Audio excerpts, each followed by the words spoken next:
नमस्ते।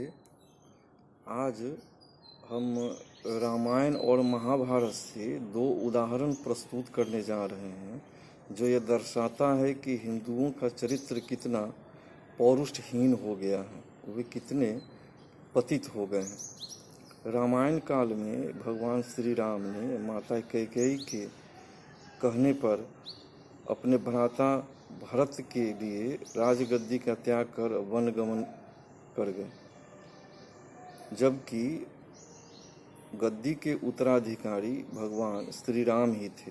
तथापि उन्होंने अपने भ्रातृ प्रेम में और माता कैकेयी के वचनों का पालन करने के लिए, अपने पिता के वचन को सत्य सिद्ध करने के लिए उन्होंने ऐसा कार्य किया।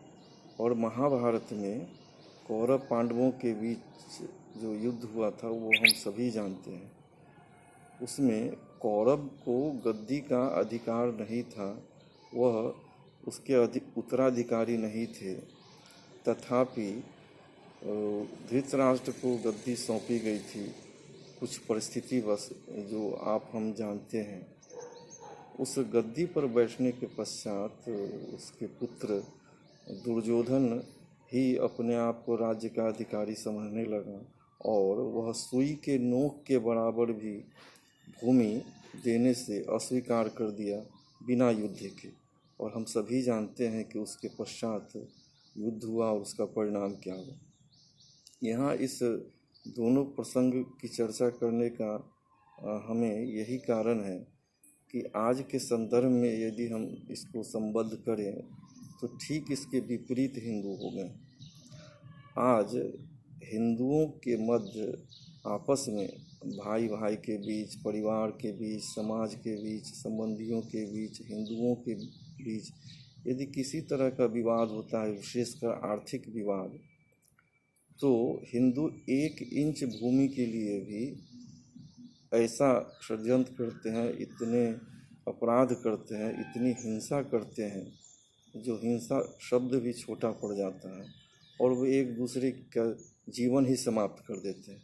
यहाँ भगवान श्री राम वाला उदाहरण इनको सटीक नहीं बैठता है।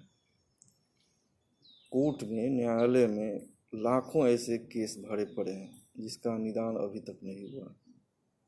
और दूसरे प्रसंग में यदि हम देखते हैं, जब हिंदू और मुसलमान के मध्य किसी तरह का विवाद होता है, तब वही हिंदू जो महाभारत के संदर्भ में अपने बंधुओं का जीवन समाप्त करने के लिए तत्पर हो जाता है, यहाँ वह रामायण जैसा व्यवहार करने लगता है, प्रभु श्री राम की तरह व्यवहार करने लगता है और उसके त्याग की बात बोलता है।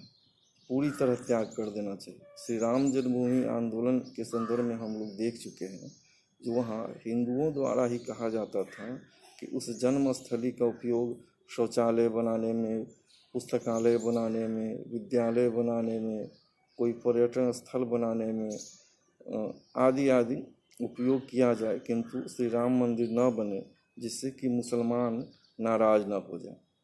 तो हिंदुओं की यह पतित अवस्था ही हमारे हिंदू धर्म और हिंदू समाज को गर्त में लेते जा रहा है। इससे हमें सचेत होने की आवश्यकता है। यदि भगवान श्री राम अपने भ्राता के लिए त्याग किए थे तो हिंदुओं को भी ऐसा करना चाहिए, अभी भी करना चाहिए। और जहाँ विवाद हो, जहाँ अधिकार न हो, तो महाभारत के समय जिस तरह से सुई के नोक के बराबर भी भूमि बिना युद्ध को नहीं देंगे, इस तरह का जो घोष था दुर्योधन का, उसने उसको पूरा भी किया, युद्ध हुआ। तो वही विचार, वही भाव हमें अन्यों के साथ भी होना चाहिए।